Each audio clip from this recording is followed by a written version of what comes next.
Yooyaa harka fuunee hordoftoonni gurree tuub akkam jirtu nagaa keessanii ani nagaa koodha galata waaqayyoo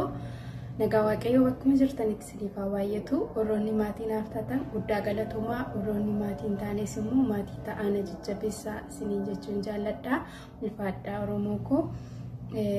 gidduu kana wanta miidiyaa kanarra deemaa ture zimmi ilaalaan ture garuu immoo gaaffii kannatti ta'ee jira jechuudha asirratti waa'ee ijoollee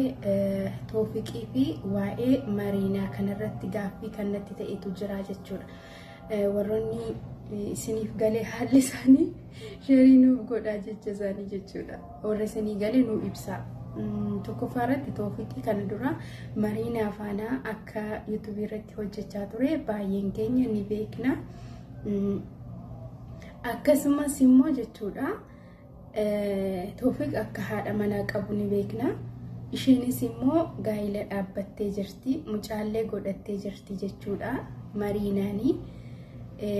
engedda garuu as baatee Toofiq afaqraallee jette abba mucaa ishee utuun jaallatiin itti heerumte moo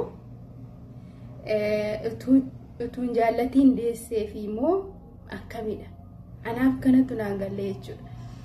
maaliifi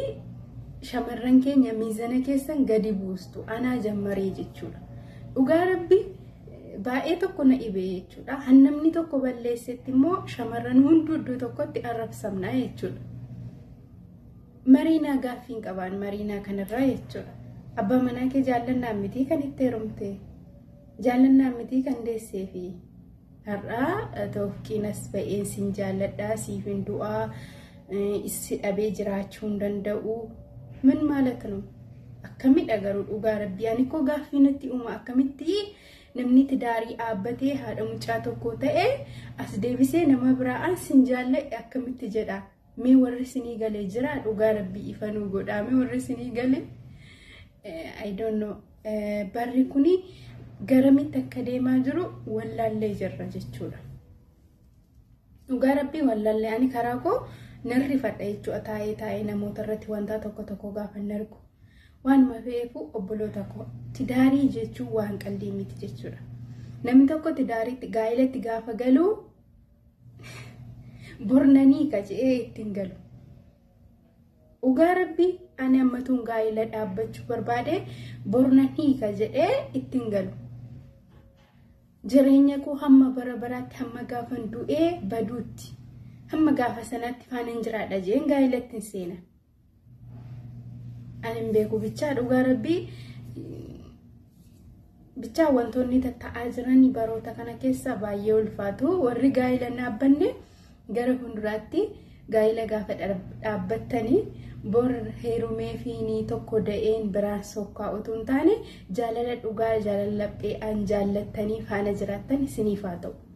isa akka kana isa akka amma qilleensa kanarra afuufamaa jiru kana hin ta'in jaalalli keessanii gaa'illi keessanis akkis hin ta'in dhugaa rabbii maaliif baay'ee nama sodaachisa namni hunduu yoo akkas ta'e jechuudha abbaa manaatuu qabaniiti nama biraa jaalladhe kan jedhamu በስንቱ ልበት በጣለች በሷል እንዴት እናርግስ ኪያን እኔ እኮ ግራ ግብት አለኝ እግዚአብሔር ምስክሬ ነው ምንድነው ነገሩ ወዴት እያመራ ነው ሰብስክራይብ አድርጉ ላይክ አድርጉ